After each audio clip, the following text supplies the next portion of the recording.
So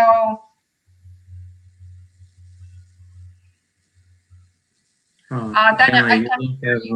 Danya, we can't hear you. We can't hear your you. microphone is off. I think she sympathizes only with the girl. What's her name? The daughter of one of the children. What's her name? I have to look it up. There's Meg, right? We were friends, more or less friends. As for the rest, I think after she saw them from a different angle, I'm not quite sure she would take care of them. And I don't think she should. I wouldn't. Maybe. Okay. So also it's interesting. You mentioned something that she doesn't know their rules, etc., etc., and it's important that at the end she doesn't even care about their rules because she doesn't have to take to take into account their rules. She has rules and she doesn't have to pay attention to them anymore. Yeah.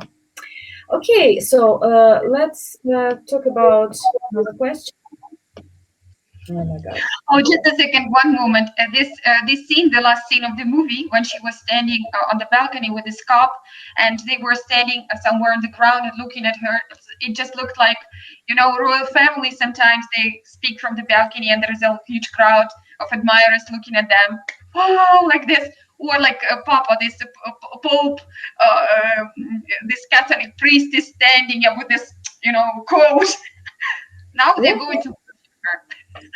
Yeah, I think it was symbolic, and I think it was intentionally symbolic because at the beginning, I think the scene with the funeral, after the funeral, when she arrived and everybody was in the house a little bit like higher than her, and she just getting out of the car below, like looking up, etc. So she was like lower than them and looking up to them. And now the roles reversed, and she is. Well, I'm not sure she's looking down on them metaphorically, but yeah, it's definitely a different take. And visually, it's very obvious. I mean, from the visual operator's point of view, cameraman's point of view. Yeah.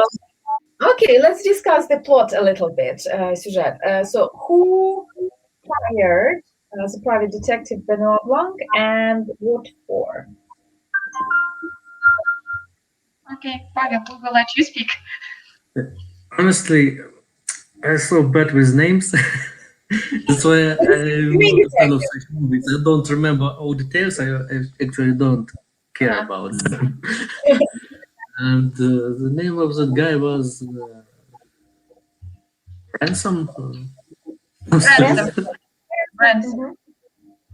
So he hired that detective to,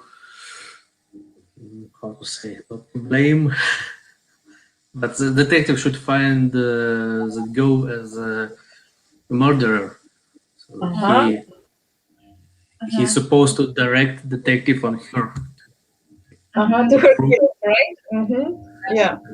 Basically, to set her up, подставить ее, something like that, right? Okay, yeah, very nice. Almost the end of the film, I thought that the person who hired him was this old man who was killed. I thought that he had set up everybody in his house, that he could have been so mean, even to her, even to this girl. But then, thankfully, it wasn't him. So the end of the film turned out to be more optimistic than I had thought. Well, I had a better opinion of Mr. Thrambi because from what I've been seeing, the interactions with Martha, he seemed like a nice person. I mean, you can always pretend, but why would he pretend with her? I mean, people don't usually pretend with someone who is lower than them. People usually pretend with someone who is equal or someone who is higher because they want to leave a better impression and manipulate somebody, basically.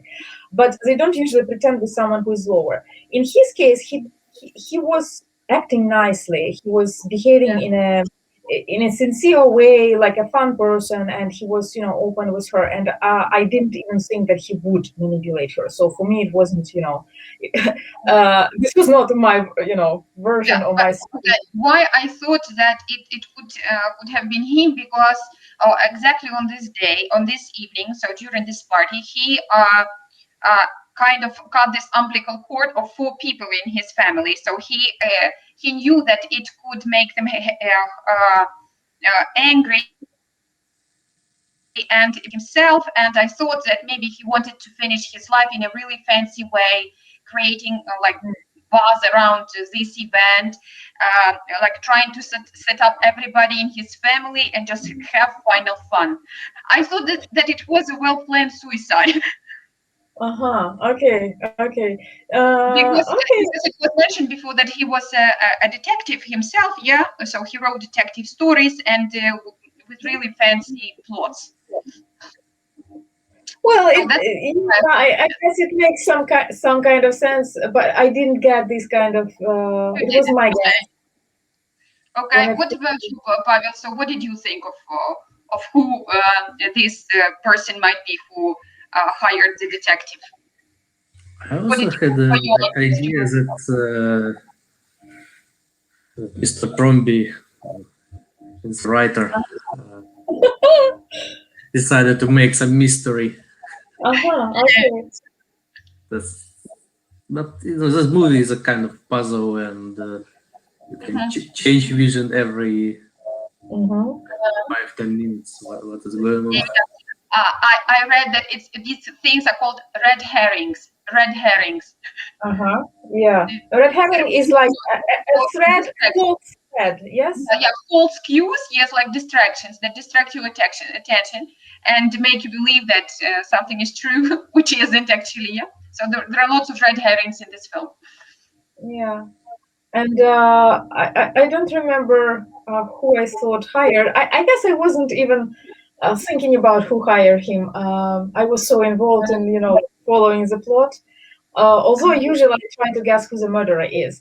And did you guess before they said? Could you guess who the murderer was? No. I was convinced that it was a suicide, and I thought that it had been Till the very end? almost till the end. Yes, almost until just it was disclosed that it was his this uncle in German. So what's grandson? Onkel. Yeah, it just reminded me of something I thought I forgot.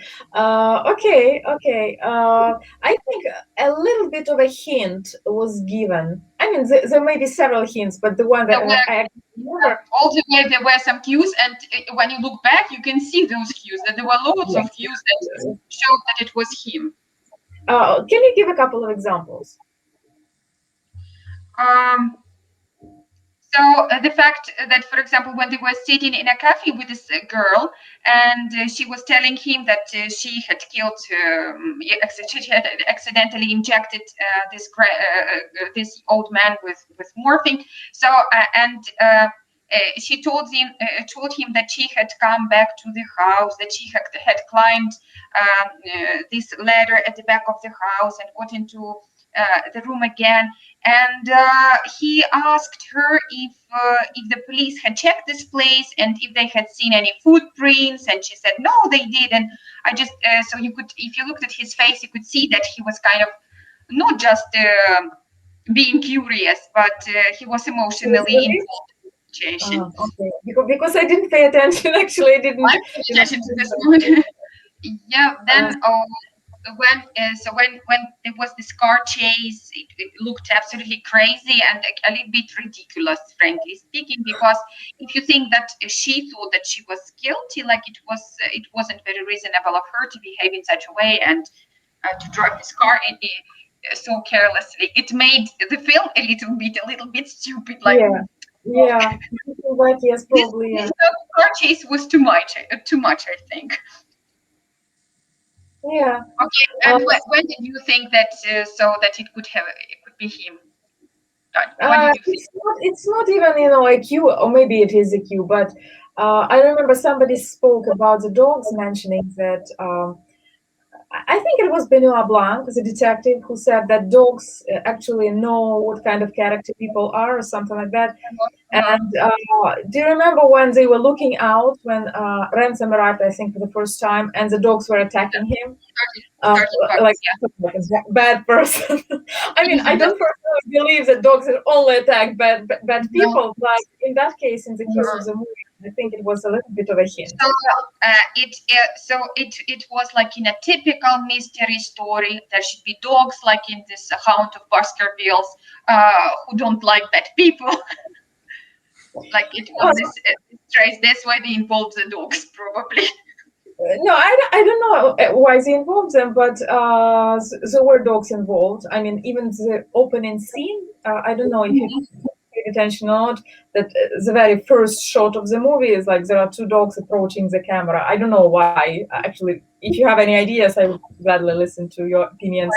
And then dogs were involved throughout the movie in several scenes. And maybe these dogs, they represent the members of the family, because these people communicated with each other just like dogs. They just barked, barked, barked. Nobody listened to each other. Just aggression, pure aggression. Yeah. Maybe. I'm not sure it works in my head like that, but it's an idea, possibly. Okay. Okay. Pavel, what do you think? So why did the film director decide to include dogs? And also a symbol of status of a wealthy family. There should be a mansion, this house, and of course I didn't consider such aspects. Actually, watching the movie, I more was watching visual, how to say, the story. visual representation. I was not following the plot that strictly. Now you're talking to teachers. So at university, we were taught to pay attention to each detail. So when we were analyzing certain literature works, epithets, metaphors, symbolisms, why is this, why is that? And it's fun. You know all this stuff when you're taught such stuff at university. Then you look at things in a little bit different way, and other people might not understand it. But it's fun. It's even more fun to watch a movie, because you understand more. You can understand it at different levels, not only just the surface as the plot, but you can see some hidden information, some symbolic stuff, things like that. I'm not Okay. sure. My having education as a teacher and knowing about all those symbols and metaphors, that it helps me to understand the movie, actually. Because when I first watch a movie, I watch it on an emotional level, not on the logical or, I mean, they might work, the symbols, they might work subconsciously. It's totally possible, but I don't analyze them. I just like, no, don't translate. So that's how I usually watch movies. So that's the point. They work subconsciously. So they definitely work subconsciously, because your brain is trained to pay attention, and it pays attention. That's why you get the result, this emotional effect that you get. And other people who don't pay attention to such things, they think, well, stupid story. I don't know, very naive, nothing special.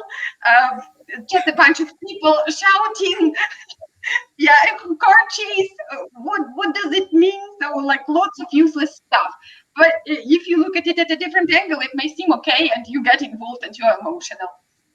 I think it's a matter more a matter of taste, I guess, than training. Because my sister, she hates any kind of science fiction or fantasy. I mean, she doesn't even hate it. She just doesn't understand. Like, what crazy person? How much did he smoke to make this? I mean, this is her typical question. Movies like that. Who would invent this? This is crazy. I mean, like this Goblins talking. It's like, okay, that's because she's quite happy to be in this reality, and she doesn't want to escape in another reality. I guess people who love science fiction probably are not quite satisfied with the situation here. they can't kind of put up with real life, and they love fairy tales. I mean, I can rationalize. I don't like that. Much we don't let you speak. So, Pavel, what do you want to say? Okay, Tanya, ask another question. Okay. I mean, if I'm not interrupting anyone. Okay. In what way? I think we already mentioned a couple of points here, but still, in what ways Knives Out is a traditional mystery, and in what ways is it different or unconventional? And what other mysteries does this movie remind you of? I have already mentioned this Count of Baskervilles, that maybe dogs were involved in some way, and this house, this mansion, like usually in typical detective stories, there is a family in a house, and then the oldest member of the family, who is like the richest one, is killed. So, like, this is a typical story. Well, I would say not a traditional, but mostly like more like a classical, like pre-Agatha. Classical, yes. Mm-hmm. And I think there is a lot of references to Agatha Christie, and I think even the director, he admitted that there were a couple of references, or at least like this stylistic. I don't know. The style is very similar to Agatha Christie, but unlike Agatha Christie movies, which I've seen recently, I have seen a lot, and those Poirot movies are not bad actually, but I don't remember them very well because they were in the past, like when I was growing up, like a long time ago. The ones that I watched recently are more more picturesque, but I found them rather dull, like very slow moving, very slow pace. And I was like, oh my God, why couldn't it be more dynamic, But this movie, unlike those typical Agatha Christie, I mean, not typical, they are like exactly based on Agatha Christie. This one was much more dynamic, and I liked it actually more because of this unpredictability, dynamism, etc. Okay, Pavel, what do you think? Is it a typical criminal story? I don't watch criminal stories at all. I read only one book of Agatha Christie a long, long time ago, and I don't like Okay. so So let's I get have off his nothing. back. Yeah. I think why some people like watching such stories. It's not so usually it's people. So these are people who want to solve a problem. It's like those people who like mathematics at school much. So they like solving problems. I didn't like mathematics, and I still don't like mathematics. Mm-mm. And I don't even like solving problems. I usually dance around problems. I like solving problems. So when people like tell me like I like diagnostics. So it's like diagnostics. You're a mechanic. Yeah. So you like gather some information and you make conclusions, and so it's really fun. For me, I like it. Okay. For me, it's just, I don't know, some movies make me feel smart, especially those not very smart movies. I mean, when you guess in the middle of the movie, when you guess who the killer is, I feel smart. I feel like very, like confident.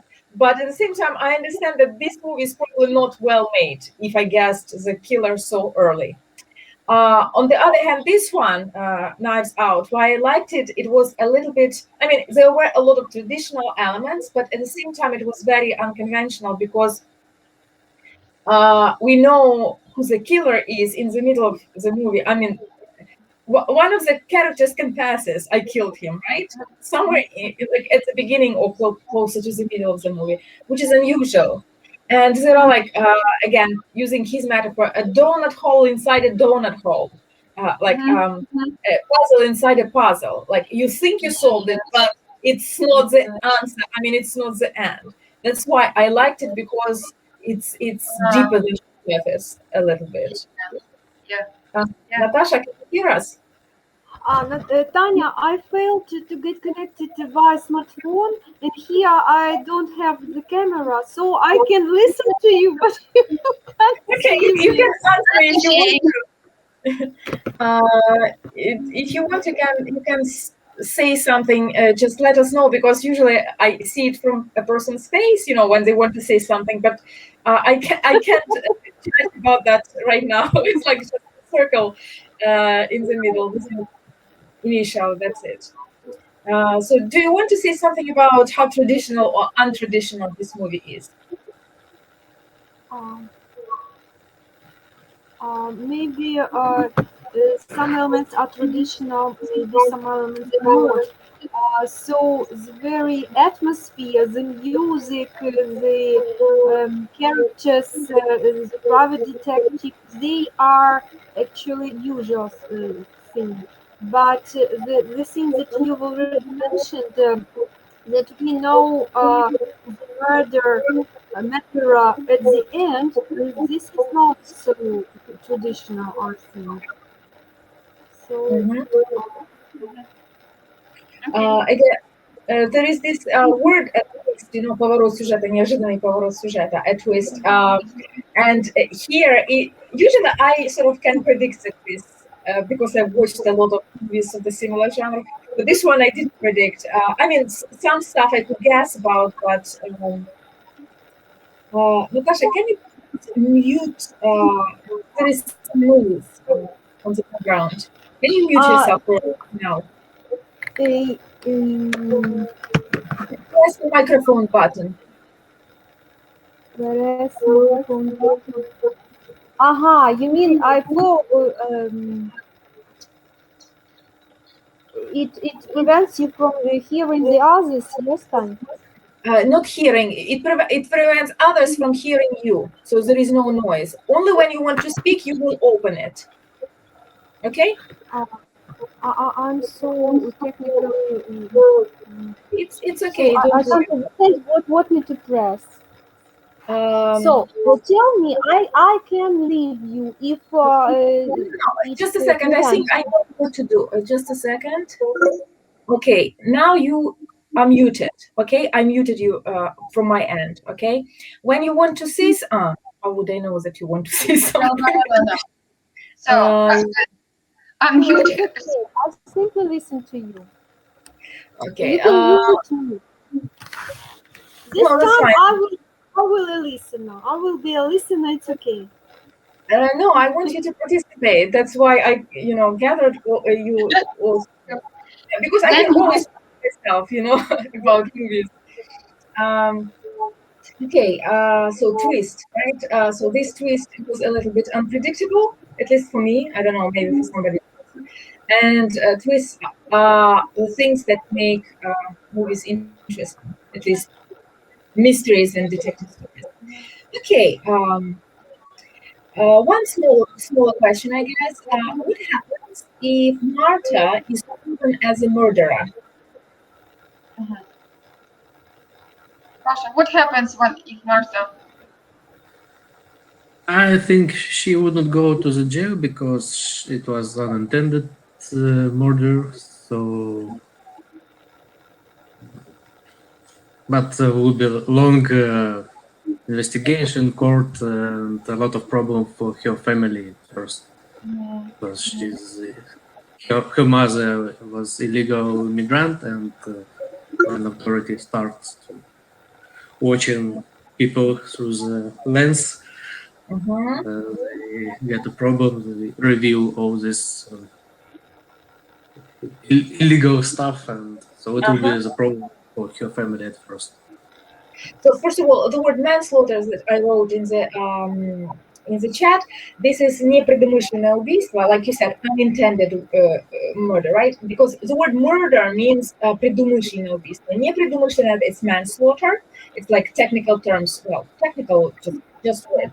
And yes, you mentioned that first of all, one of the consequences would be that her mother would probably be deported or at least have serious problems. The second one, she might or might not go, Marta might or might not go to prison depending on the sentence. Бейлок, да, depending on the sentence of the trial, which might take a long time. And also, and the most important thing for the plot of the story, why actually Ransom had hired Benoit Blanc, because it's related to what happens if she's proven guilty. So she won't get the money. So the will be cancelled, and so then in this situation she won't be able to inherit all this property. Yeah, I think they even mentioned this kind of rule or this kind of law. It's called, I don't remember how it's called. I mean, I didn't write it down, but they were talking among themselves how to make it stop, how to take money back sort of from her. And I think Johnny, long-haired woman, blonde woman, she mentioned it's like Slayer rule, Slayer rule. То есть, She's a slayer. Like she slayed him. She killed him. basically, yes. If a person killed another person, then you cannot give money to that person. So even if it was unproven, unintended, she would still not get the money. That's why Ransom hired the detective. Okay, so the next. Why is Marta considered a trustworthy source? Because she pukes when she lies. Yeah, that's the truth of it. Have you? Do you think, or do you know maybe, if it's physiologically possible, if this is based on any kind of true condition? Mm-hmm. Yeah. I even read about this. So some actually it's possible. So because when people are stressed, when they are, especially when they're scared, yes, when they're stressed, so this they can, like, your body wants to like get rid of all the stuff that you have. Some people pee, some people puke, some people. So it's theoretically it's possible. Yeah, when somebody is really scared, when your I flight guess response is activated in the body, I think it's possible. Hollywood overuse such thing. It's like in TV series, everybody has Amnesia. Yes, amnesia. amnesia. Yeah, it's like a virus. Well, it was always. I mean, why does everybody have amnesia in their TV shows, right? Yeah. And also exaggerated. I mean, yes, even lie detectors, I mean, these apparatus, right? These devices, they are based on the physiological reactions of people because people start getting higher blood pressure, etc. But here it's so exaggerated to totally new level, not just blood pressure, but puking out. I mean, it takes a huge amount of stress or whatever. I don't know. So I've never heard of people having this kind of reaction. I mean, lucky them having this kind of person. You know. Yeah. Okay. Okay. Discussed. The last question, as far as I can see, is how would you characterize the Thrombys as a family, and what secret was every member of this family hiding, or at least the members that you remember? So, what do you think about them?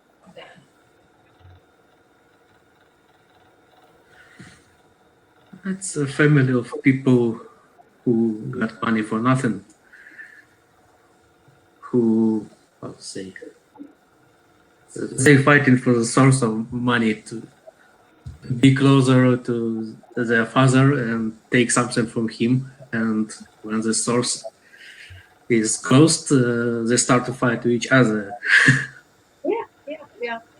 And also, I think it says a lot about the movie. I mean, how they perceive themselves. I mean, what you said is true. I mean, they don't make money themselves. They, to some extent, all of them inherited or got this money from him, and they are using it well or not well.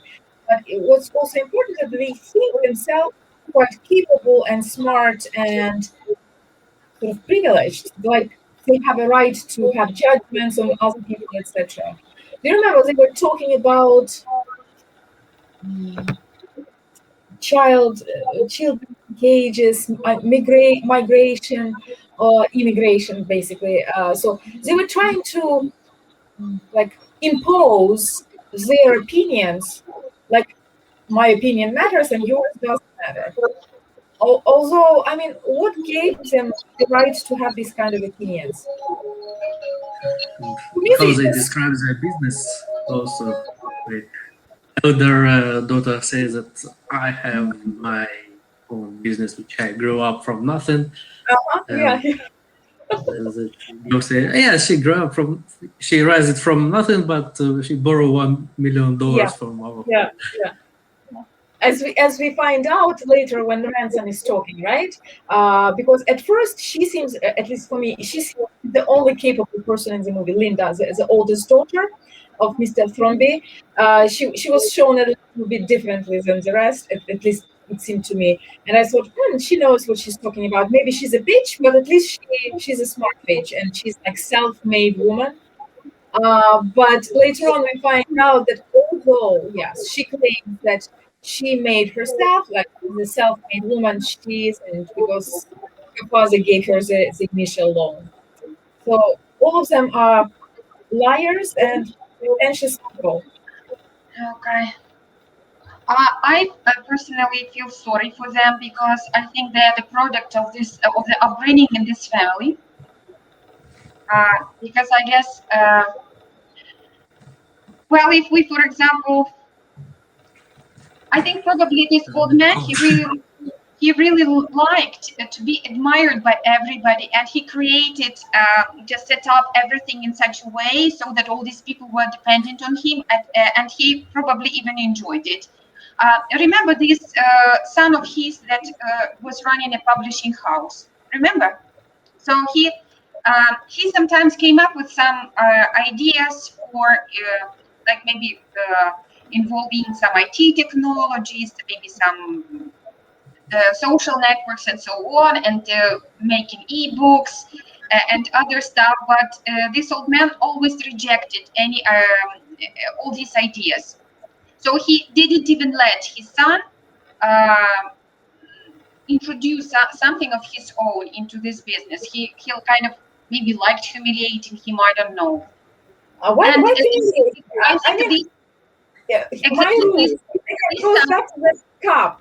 It's uh-huh, his company. Why should he take into account somebody's advice if he doesn't want it? okay. Yeah, actually, yeah, you're right. Yes, this publishing house that belonged to him. He set it up, and maybe you're right. Maybe. He wanted it a certain way, maybe old-fashioned, yes, but he has a right to his own rules, old-fashioned, old man's rules. And yeah, I mean, his son, I don't remember his name again, I can look it up, but like this publishing house manager, if he wasn't happy with his father, like rejections all the time, all this time, he was free to leave and to work for himself, but he didn't. No. So it's easy to blame the old man for all their He was mistakes. waiting for his father to die and leave him some money. I know that in such families, so I heard and read from books and stuff that usually in such families, children are afraid that their parents will not leave, so kind of cut them out of the will, or how is that called? Mhm. So will not include them in the will. So that's why children are obedient and they do everything their parents say. And they can spend their whole life like this without Yeah. becoming actually alive. But for me, they seemed like a bunch of totally dysfunctional people, like people who are dependent, who are hiding all the time, who are pretending all the time. That was my impression. And as it turns out, everybody was hiding something. Somebody was hiding an affair. Somebody was hiding that, like they steal money, etc. So everybody's got a secret. Actually, who in our world doesn't hide anything? So I think all people have some secrets, and it's natural. So yeah, if we believe in fairy tales that something can be like 100% good and 100% bad, yeah, then it's okay. Yeah, they're really pure evil. No, I mean, everybody hides something. I mean, there are biggest secrets, smaller secrets. Although I don't think I have secrets, but let it be. But when there is a murder and there's a murder investigation, I think every normal person would tell the truth. I mean, unless they have a hidden reason not to tell the truth, which again makes them a little bit evil, because I mean, yeah, can make them suspects. Mm-hmm. Okay, Pavel, what do you think of this family? So you already started expressing about each member, huh? Do you believe I remember any name? Okay. You may say the daughter, the grandson, Yeah, this hangout was probably not the best one for you, right? The genre you don't like, the people you don't like, despise, and who are not very likable. Yeah, and not very many people do. I mean, Okay, stays. Pavel, what do you think of this Mary, of this nurse, of this character? Marta, you mean, yes? Marta, yes, yeah, Marta. What do you think of her? Yeah, it's a good question, by the way. Yeah, what's your opinion of her? She's quite how to say, quite a simple person. She's a migrant, so she is very calm, just doing her job. And maybe because of this simplicity, she became a friend of Harvey. Let's call him the writer. Yeah, the writer, because she does not have all these hidden features like other his family members. Yeah, hidden agendas. Yeah. I think she also has her agenda. So this friendship and cooperation was useful to her. So she got money. You can say that any job is useful to you. I mean, you can say that about any working person, but it doesn't mean it's a hidden agenda. It's the same as agenda. Agenda is something you are sort of like that's like motivating factors that's making you do something else. I think she was just doing her job, like Pasha said, and she was trying to do it conscientiously, and I think the film proves it. Even the way she handled the bottles, I mean, intuitively she used the right bottles, although the labels are different. So it means she's a good nurse, and she really cared about this old man. So yeah, I agree with Pasha. She doesn't have like some sort of evil hidden agenda to get money or No, to have. not evil, definitely, no. Okay, Pavel, we interrupted you, so. Yeah, we keep interrupting her all the time. It's a shame, women. Blah, blah, blah, blah, blah. Okay. Natasha, what do you think of Marta? Martha. Uh-huh. Well, I like her very much. I think she's very vulnerable because of the status of her family, because her mother didn't have legal documents or how to say this. As far as I understood, Marta herself has the status, yes, of residency or something of the kind. Or am I mistaken? I don't know. By the way, is she legally in the in that? I think it's United States or not legally? She was legally, yeah. Legally, yeah. Legally. Are you? Where was it mentioned? Did you pay attention? Even when they were arguing about migrants and they her and say, you see, she's legally, she's working, so she's totally okay. But other people, yeah, Because I But she was lied. at that moment, I was sort of a little bit afraid of her for her, not of her for her, because I thought if she is illegally there, she might feel very uncomfortable at that moment. And I'm not. Right now I'm not sure if she's legally there or illegally. But I remember this. They just said that her mother was an illegal immigrant. So we can assume that if this mother had come like many years ago with the Marta as a child, so she could be an illegal immigrant, but it could be vice versa. We don't know. Not mentioned. I think it wasn't mentioned. Mother was definitely. So Natasha, I wanted to ask, did you get the final scene when Ransom attacked Marta? Something, the knife was not, how to say it? it was a prop. It was A prop. Как это? Не костюмерная, как это? Prop, we understand it's like stage weapon. Yeah, stage weapon. I mean, it doesn't kill you yet. Yeah. Yes. So didn't And kill. there was a whole wall of knives, not a wall, but a special like installation. Do you remember? That's why I guess the movie is called Knives Out or something. All these knives arranged in a circle, and he pulled one of these knives. But I guess if one knife is a prop, then probably all the rest of the knives are also props. Yeah. What do you think? Mhm. But the knife that Holland had, it was okay because he slit himself. Yes. Yeah, and I think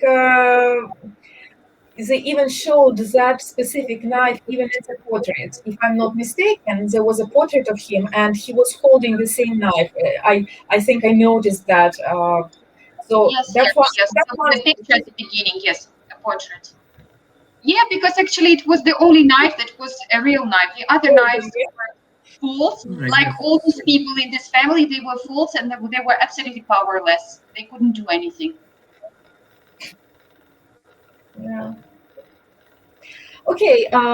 If you want, we can do a little bit of guesswork out of these quotes, if you want, to, and analyze the vocabulary there.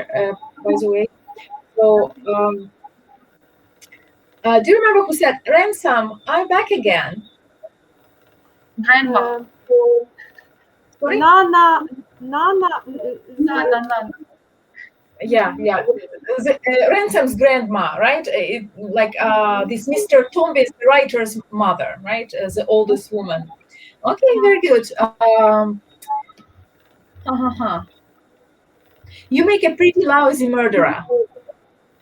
You make a pretty lousy murderer. First of all, let's translate. the detective said about mother. Yes. Yeah, that's right. How would you translate it, Natasha? You make a pretty lousy murderer.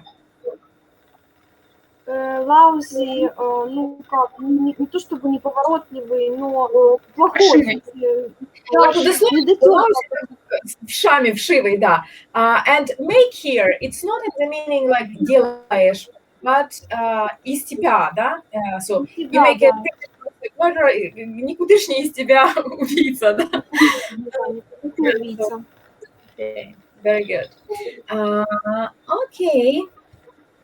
In for a penny, in for a pound. This one is like what is called the proverb, right? Saying, поговорка или пословица. So in for a penny, in for a pound. How would you translate it, or how would you say what the equivalent is?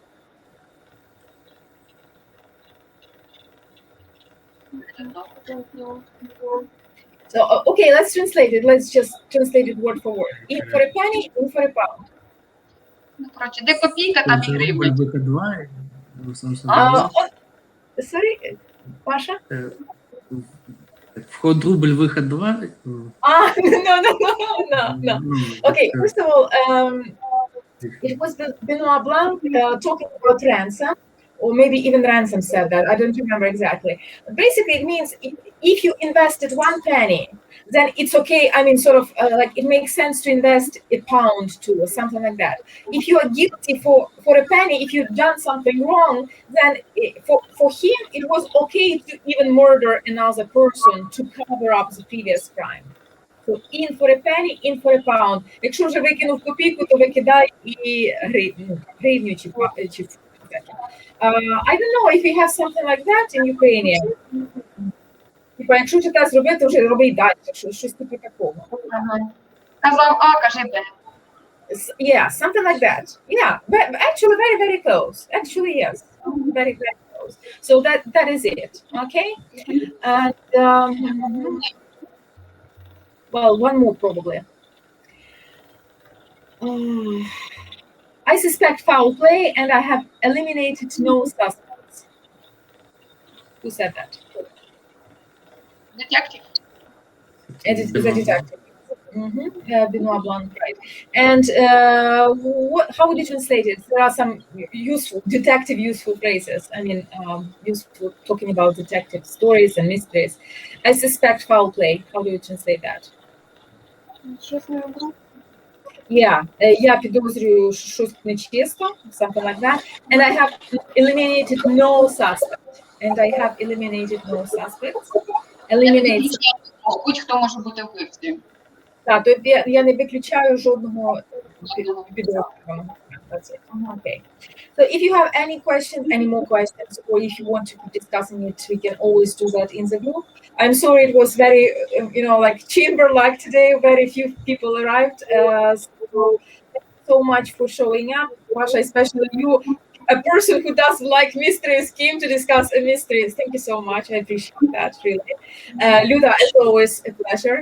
Natasha, don't worry if you were a bit late. You probably thought it was like previous time, right? At 4:30. It's today. It's fine. Not a problem.